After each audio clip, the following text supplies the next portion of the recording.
크게 한번 아멘 하시죠. 할렐루야. 예. 2019년 첫 주일 예배를 이렇게 하나님께 드리게 됨을 감사드리고, 이제 몇 번 남았죠? 51번. 51번 남은 나머지 주일도 우리가 모두 다 하나님께 드릴 수 있는 예배자들이 되시기를 소망합니다.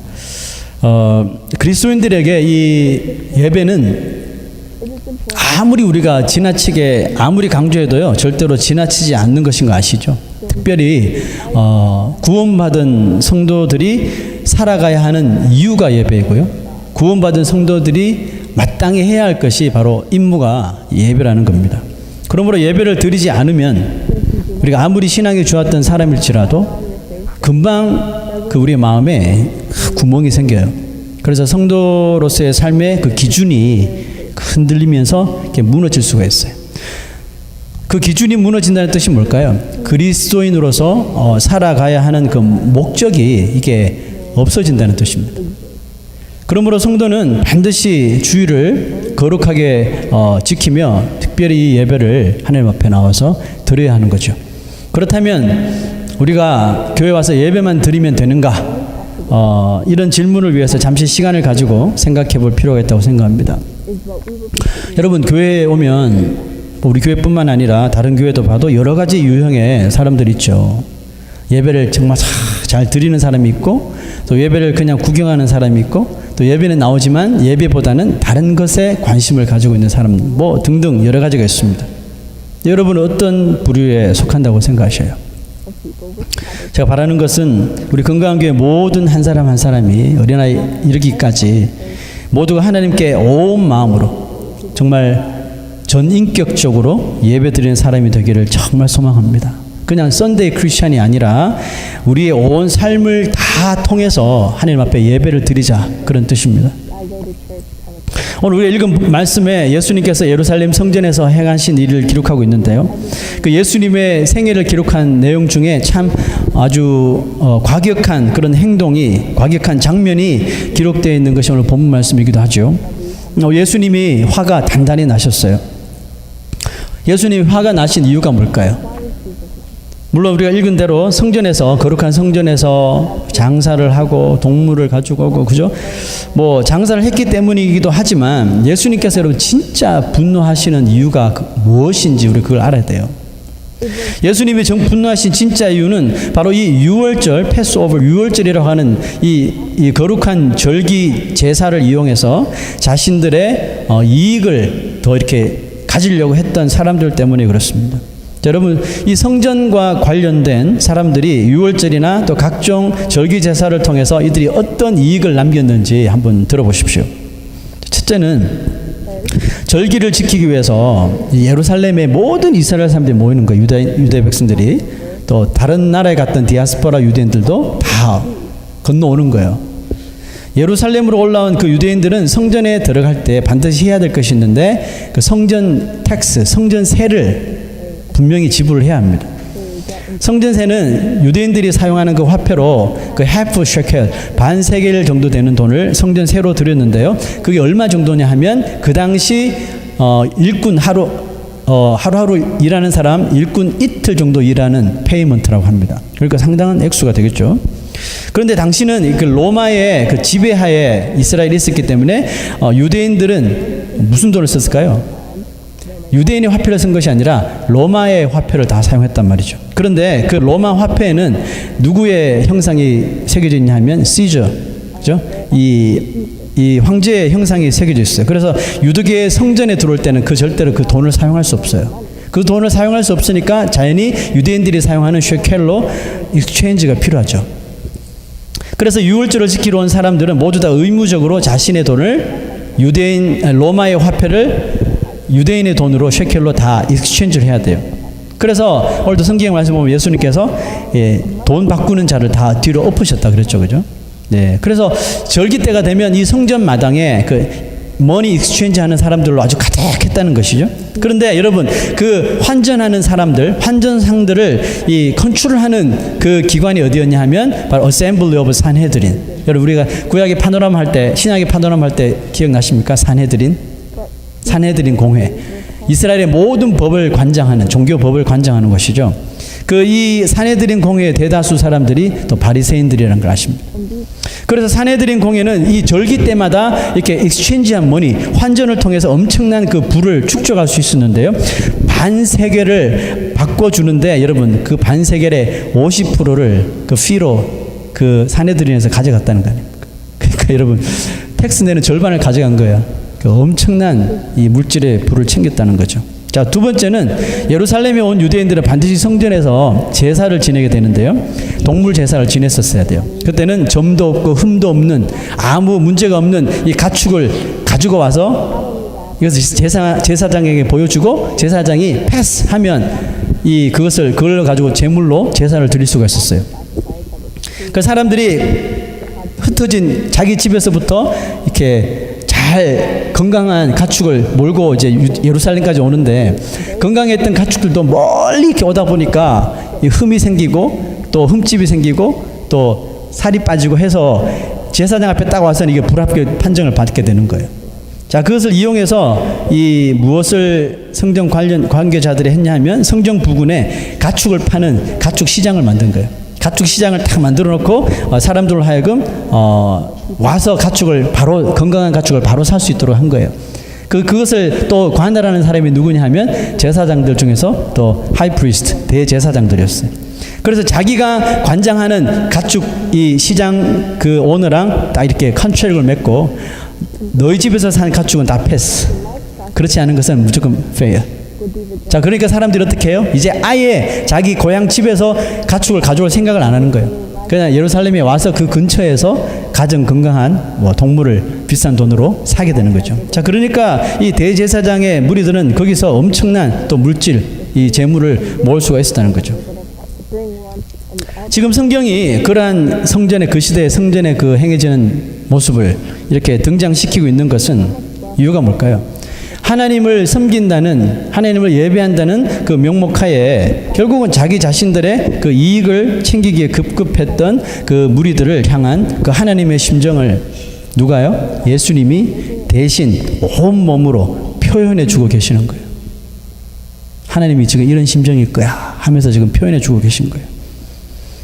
예수님께서 이렇게 화내는 모습과 성전에서 무섭게 이 장사하는 자들을 몰아내는 모습은 그 이제 갓 제자들이 되었던 제자들에게 이것은 좀 샤킹했어요. 좀 충격적인 모습이었습니다.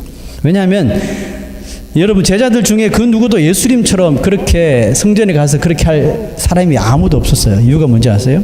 그들 또한 예수님을 만나기 전에 절기가 되면 그곳에 와서 그런 식으로 돈을 바꾸고 양과 소를 사고 했던 사람들이기 때문에 그래요. 그리고 제자들 가운데는 어떤 이는 그런 일들이 어떻게 보면 좀 자연스러운 것이라고 생각했을지도 몰라요. 오히려 화를 내시는 예수님의 행동을 너무 스트릭하시다. 예수님의 행동을 이해하지 못했을 수도 있어요. 그래서 그들은 분노하시는 예수님을 보고 시편에 기록되었던 성경 구절을 딱 떠올려요. 자, 볼까요? 17절. 자, 이렇게 기록되어 있습니다. 제자들이 성경 말씀에 주의 전을 사모하는 열심히 나를 삼키리라 한 것을 기억하더라 그랬어요. 자, 여러분 이 구절은 시편 69편에 나오는 성경 구절인데요. 다윗이 그 원수들 앞에서 하나님을 위하여 하나님 때문에 핍박받은 사실을 기록한 그런 내용이죠. 아마도 제자들은 하나님의 성전을 향한 예수 그리스도의 정말 뜨거운 그 열정과 그 마음을 정말 깨닫게 됩니다. 와, 저 정도이신가? 그리고 결국은 그 모습을 지켜보던 유대인들로 하여서 머지않아 큰 핍박을 당할 수도 있겠다. 실제로 그렇게 됐죠, 그죠? 여러분은 예수님의 오늘 본문 말씀에 나오는 그 분노를 이해하십니까? 예수님이 화를 낼만 하시다고 생각하십니까? 아니면 그렇게까지 할 필요가 있으신가? 뭐 이런 마음이 드신가요?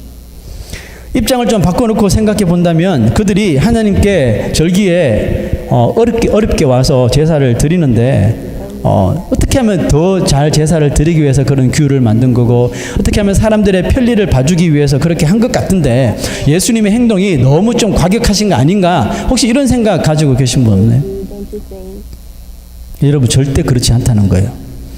예수님은 마치 잎만 무성하고 열매가 없는 무화과 나무를 예수님께서 저주하신 것처럼 종교 이런 행위를 통해서 겉모습은 마치 무성한 잎에 탁 가려서 마치 열매가 있을 것처럼 보이지만 실제로는 하나님의 하나의 그 신앙의 열매도 없는 삶을 예수님께서 정확하게 보시고 책망하시고 또 거기에 하나님 예수님께 분노하시고 계시는 거예요.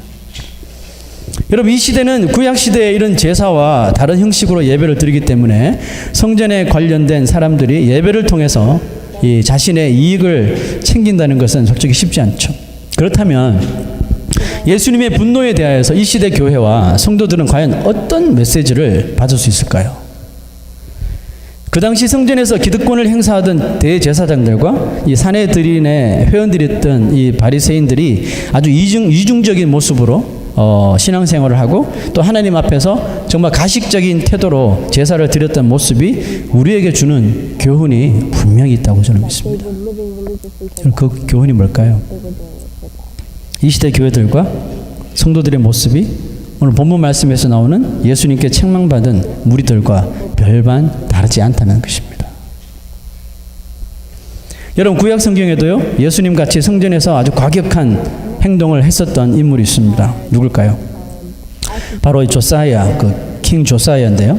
그가 행했던 일을 한번 보겠습니다. 역대하 34장 1절에서 4절 한번 보겠습니다. 다 같이 읽으면서 우리 천천히 읽겠습니다. 요시야가 위에 나아갈 때에 나이 8세라 예루살렘에서 31년을 치리하며 여호와 보시기에 정직히 행하여 그 조상 다윗의 길로 행하여 좌우로 치우치지 아니하고 오히려 어렸을 때 곧 위에 있은 지 8년에 자 8살에 왕이 됐으니까 8년을 더 있었으니까 몇 살요? 16살에 그 조상 다윗의 하나님을 비로소 구하고 그 다음 구절요. 그 12년에 자 4살을 더하면 20살이죠. 그 12년에 유다와 예루살렘을 비로소 정결케 하여 그 산당과 아세라 목상들과 아로새긴 우상들과 부어 만든 우상들을 제하여 버리매 무리가 왕의 앞에서 바알들의 단을 회파하였으며 또 왕이 또 그 단 위에 높이 달린 태양상들을 찍고 또 아세라 목상들과 아로새긴 우상들과 부어 만든 우상들을 빻아 가루를 만들어 거기 제사하던 자들의 무덤에 뿌리고. 멋지죠? 여러분, 이런 믿음을 가진 우리 성도와 자녀들이 저희 교회에서 좀 많이 나오기를 우리가 기도해야 합니다. 요시야 왕의 신앙이 얼마나 좋았는지 왕이 되자마자 그 어린 나이에 정말 철도 안 들 것 같은데 어린 나이에 하나님의 말씀을 듣고 정말 다윗 왕처럼 그대로 행하기 시작한 거예요. 그 요시야 왕 이전의 왕들 므낫세 왕을 비롯해서 정말 극악했던 왕이들이거든요. 타락했던 왕들의 통치 기간에 온 나라가 막 우상으로 가득한 거예요. 아까 읽었던 것 보세요. 별의별 우상들이 많은 거예요. 뭐 성전뿐만 아니라 산당을 지어놓고 온 예루살렘이 막 우상 숭배하는데 열을 올린 거예요. 그리고 타락한 제사장들을 인하여서 성전도 막 성소도 이렇게 엉망진창이 된 거예요. 요시야 왕이 성전이 있었던 예루살렘을 아예 깨끗하게 정리를 시켜버린 거예요. 우리가 말씀으로 읽어서 그렇지 이 일이 쉽지 않아요. 왜냐하면 우상 숭배로 가득했던 곳은 우상 숭배를 통해서 이런 이 모든 비즈니스가 연결이 되어 있거든요. 그리고 그거 다 없앴다는 거예요. 백성들의 반발이 엄청났겠죠. 그럼에도 불구하고 요시야 왕이 눈 하나 깜짝하지 않고 그거 다 치워버렸다는 거예요. 여러분, 이런 모습을 보고 뭐라고 하냐면 개혁이라고 부릅니다. 개혁 뭐예요? 하나님의 말씀에 올바르지 않은 것들을 먼지만큼도 남겨두지 않고 모조리 다 정리하는 거예요. 여러분, 이걸 신앙 개혁이라고 하는 거예요. 그런데 왕이 앞장서서 이런 나라와 성전을 이 청결하게 하였는데요. 그 당시 선지자 역할을 했던 선지자였던 예레미야에게 하나님께서 어떤 말씀을 주셔요. 자, 한번 어떤 말씀인지 봅시다. 예레미야 7장 1절에서 4절. 여호와께로서 예레미야에게 말씀이 임하니라. 가라사대 너는 여호와의 집 문에 서서 이 말을 선포하여 이르기를 여호와께 경배하러 이 문으로 들어가는 유다인아 다 여호와의 말씀을 들으라. 자, 무슨 말인지 봅시다. 여호와 이스라엘의 하나님이 이같이 말씀하시되 너희 겉과 행위를 길인가요? 너희 길과 행위를 바르게 하라.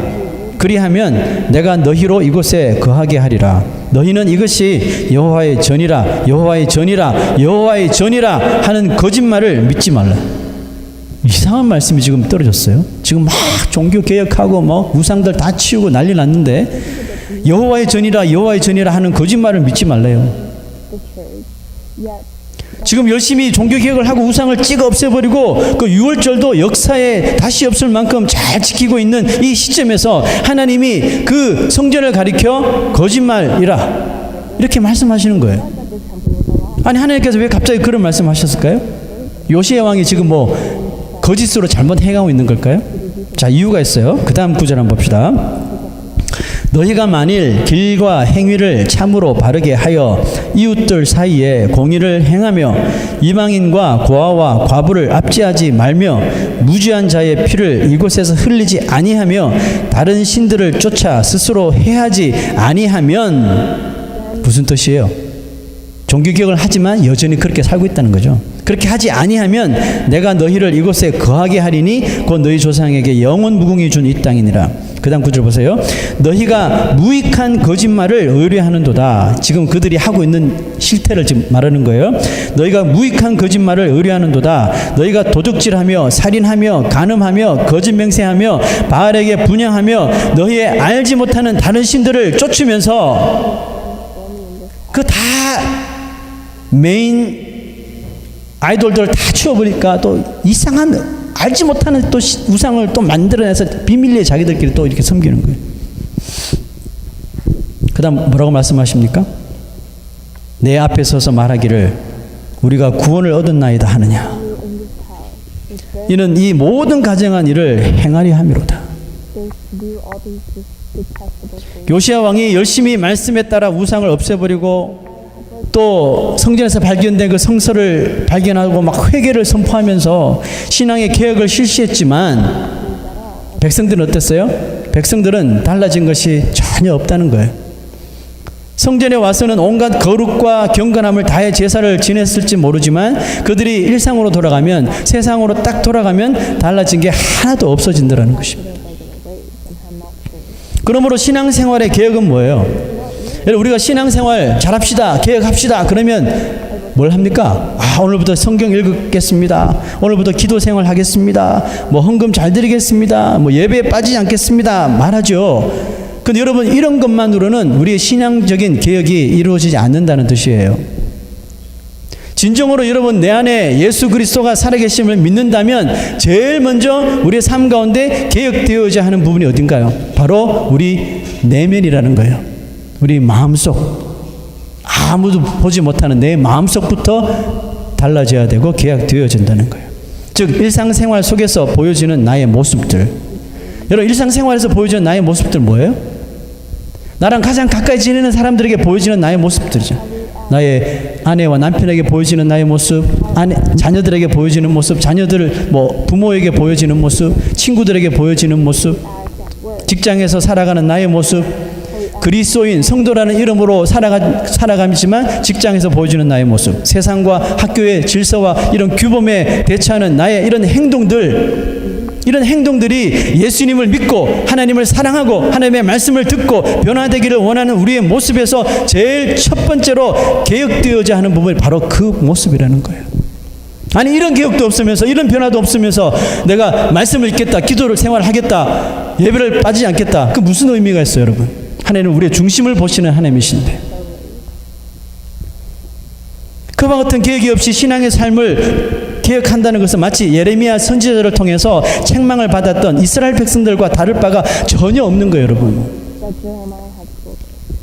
하나님이 주신 수많은 율법을 누가 이루셨어요? 오직 예수 그리스도만, 인간으로 오신 예수님만 그 율법을 다 이루셨잖아요. 그죠? 그 예수님께서 너무나도 지키기 어려운 율법을 쫙 줄여서 딱 두 가지만 주셔서 이것이 너에게 주는 새 계명이라고 주셨어요. 그게 뭐예요? 그 많은 600가지가 넘는 율법을 다 줄여서 두 가지로 딱 주셨는데 그거 기억 못하면 안 되는데. 자, 성경 말씀 봅시다. 마가복음 12장 30절. 첫째는 뭐예요? 읽어봅시다. 시작. 네 마음을 다하고 목숨을 다하고 뜻을 다하고 힘을 다하여 뭐 하라고요? 주 너의 하나님을 사랑하라는 거죠. 하나님 우리가 겉으로 사랑합니까? 우리 내면이 사랑하는 거죠. 자, 이런 하나님의 사랑이 우리 마음속에 뜨겁게 있을 때 두 번째 계명으로 넘어가는 거예요. 둘째 뭐예요? 네 이웃을 네 자신과 같이 사랑하라 하신 것이라. 그 이웃에는 내 아내도 있고 남편도 있고 자녀도 있고 부모도 있고 친구도 있고 직장 동료도 있고 다 있는 거예요, 여러분. 하나님의 사랑이 없이 내 이웃을 우리가 무슨 수로 사랑합니까? 다 자기 이익을 위해서 사랑하고 이익을 위해서. 여러분, 하나님의 사랑이 어디서 나타난다고요? 우리의 삶 가운데서, 삶 속에서 하나님을 향한 우리의 사랑이 나타나야 한다는, 이게 여러분 개혁이라니까요. 먼저는 나의 내면에서 나타나요. 우리는 늘 하나님께 사랑해 달라고 구하지만 정작 우리의 삶을 딱 열어보면 하나님을 깊이 사랑하는 모습이 솔직히 별로 보이지 않아요. 하나님을 사랑하면서 내가 어떻게 내 배우자에게 그렇게 하고, 하나님을 사랑한다면서 내 자녀들이 어떻게 그렇게 하고, 하나님을 사랑한다는 사람이 내 부모에게 내가 어떻게 그렇게 할 수 있고, 하나님을 사랑한다고 하는 사람이 내 친구와 내 동료들에게 내가 어떻게 그렇게 할 수 있나. 예수 그리스도라는 이름을 가지고 살아가는 사람이 어떻게 그렇게 살아갈 수가 있냐는 것이죠. 말도 안 되는 넌센스라는 거죠. 그러므로 우리가 먼저 우리 마음에서부터 정말 하나님을 사랑한다는, 우리 맨날 기도가 하나님 나 좀 사랑해 주세요. 우리 교회를 사랑해 주세요. 우리 나라를 사랑해 주세요. 사랑해 주세요. 사랑해 주세요. 사랑해 주세요. 말하지. 내가 하나님을 이렇게 사랑합니다. 여러분 보여준 적이 있나요? 솔직히 없죠. 참 없거든요. 그러므로 우리 마음에서부터 하나님을 뜨겁게 사랑하는 사람은, 여러분 그 하나님의 사랑이 우리로 하여금 가족과 이웃에게 그 사랑이 흘러가게 하나님께서 하신다고요. 아멘이죠. 하나님을 사랑하셔야죠. 여러분 요시야 왕이 몇 살에 개혁을 시작했나요? 16세. How many 16 years old here? 여기 다 16이죠.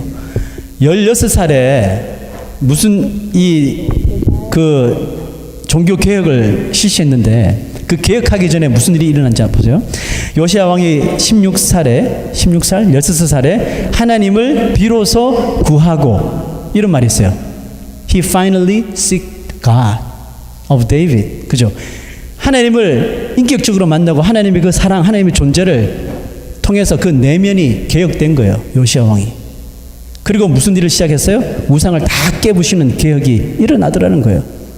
신앙개혁이 내면에서 하나님을 향한 뜨거운 사랑이 먼저 개혁되고 변화되고 일어나야지 우리 신앙적인 개혁도 일어난다는 사실이에요. 새해 첫 주일부터 제가 여러분에게 좀 다소 강력한 메시지를 전하고 있는데요. 이유가 있습니다. 우리 작년 12월 한 달 동안 토요 새벽 예배를 드리면서 제가 무슨 설교를 했나요? 부흥을 갈망하자 했죠. 영적 부흥. 여러분 우리 교회가 영적으로 부흥하며 우리들의 신앙이 성장하는 해로 정했기 때문에 그렇습니다. 감사하게도 이 성경 구절도 딱 맞는 걸 저한테 주셨어요. 저는 되게 순서대로 설계하고 있어요. 내가 원해서 고른 성경 구절이 아니라 그냥 요한복음 순서대로 가는데 이 성경 구절을 딱 주신 거예요. 그러니까 이것이 내 뜻이 아니라 하나님이 우리에게 주시는 섭리라는 것입니다. 그러면 아멘으로 우리가 받아야 되는 거죠. 우리는 본문 말씀을 보면서 예수님이 채찍을 막 휘두르면서 막 상을 뒤엎는 모습을 보면서 막 카타르시스를 느끼고 막 속이 후련하고 막 그러지 않아요? 잘한다. 예수님 최고다. 막 속이 좀 후련하지 않습니까? 저도 그런 느낌을 받았는데요. 우리 교회도 예수님이 좀 오셔서, 우리 교회 지금 엉망진창이죠. 우리 교회가 엉망진창인 게 아니라 우리가 같이 여기 있는 주인 되는 성도 이 분들이 막 교회를 막 자기 마음대로 사용하잖아요. 막 술 파티를 열고 세상을 향하여 교회를 다 렌트하면서 막 술 파티하고 장사를 늘어놓는 상을 주님께서 오셔서 오늘 성경 말씀처럼 막 다 뒤엎어 주셨으면 좋겠죠. 그렇게 해 주시고 가시면 정말 우리가 속이 후련하고 참 좋은데, 제 생각엔 그래요. 예수님께서 저 다 뒤엎으시고 건강한 교회 안에도 살짝 들어와 보시지 않을까요? 이왕 왔으니 건강한 교회도 한번 체크해 보겠다고 예수님께서 싹 들어오시면 어떨 것 같아요? 예배하는 사람, 예배 지금 드리는 사람 한 사람의 그 마음을 다 들여다보시고 과연 예수님은 그냥 돌아가실까요? 그래서 제가 오늘 예수님이 사용하신 것 같은 그 물건을 만들어 왔어요. 채찍을 제가 한번 예수님께서 노끈으로 채찍을 만드셨다니까 예수님의 채찍을 제가 만들어 봤어요. 여러분, 오늘 이 자리에 우리 예수님이 들어오셔서 우리 한 사람 한 사람의 그 내면을 이렇게 한번 바라보신다면 과연 예수님께서는 이 채찍을 또 사용하실까요? 아니면 아우 건강한 교회니까 이 채찍 필요 없네 이렇게 버리실까요?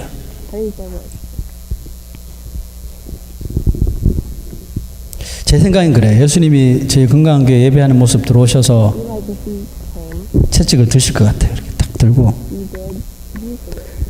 저부터 내려 강단에 내려오라 그래서 채찍 이렇게 치시면서 너 강단에서 그렇게 말은 번드러지게 잘하면서 너 사는 모양은 왜 그 모양이니? 저부터 아마 책망을 들 것 같아요. 그리고 여기 있는 한 사람 한 사람 옆에 앉으셔서 주님께서 차마 이렇게 때리지는 못하시고요. 안아주시면서 하나님을 사랑하라고 하나님을 먼저 사랑하라고 말씀해 주실 것 같아요. 여러분 오늘 우리는 우리 모두에게 예수님의 채찍이 필요해요. 저만 필요한가요? 여기 계신 모두 다 예수님 채찍이 필요합니다. 예수님께 이 채찍을 우리를 때리시겠어요? 여러분 우리 인생이 좀 개혁을 일으키라고 하나님께서 채찍을 드실 것 같아요. 올해 우리 교회를 위해 저는 여러 가지 목회 이런 계획표를 만들어서 가지고 와봤는데요. 오늘 주시는 말씀을 듣고 제일 먼저 시작해야 할 우리 교회 계획이 나 자신의 일상생활의 변화라는 것을 먼저 깨닫게 되었습니다. 하나님을 제일 먼저 우리가 뜨겁게 깊이 사랑합시다. 우리가 하나님을 사랑한다는 그 증거를 좀 프루브 했으면 좋겠어요. 그걸 여러분 어디서 프루브 할 거예요? 내 생활 속에서 프루브 하는 거예요. 나와 부딪히고 사는 가족들, 친구들, 직장 동료들 앞에서 내가 하나님을 사랑하는 것이 다 프루브 돼야 되는 거예요. 교회 와서 프루브 하려고 그러지 마세요. 교회에서 프루브 할 게 하나도 없어요. 일상생활에서 하세요. 그게 개혁이에요. 한 가지라도 여러분 한번 시작해 보세요. 예수 그리스도가 우리의 삶을 다 뒤집어 엎으시고 고치시도록 예수님께서 채찍을 드시고 우리 한 사람 한 사람 삶 속에 개입하셔서 채찍을 휘두르실 때 우리가 머리 숙여 순종하면서 우리의 내면의 계획 또 우리의 신앙적인 부흥이 우리 건강한 교회 올 한 해 동안 넘치기를 주의 이름으로 소망합니다. 기도하겠습니다. 우리를 사랑하시는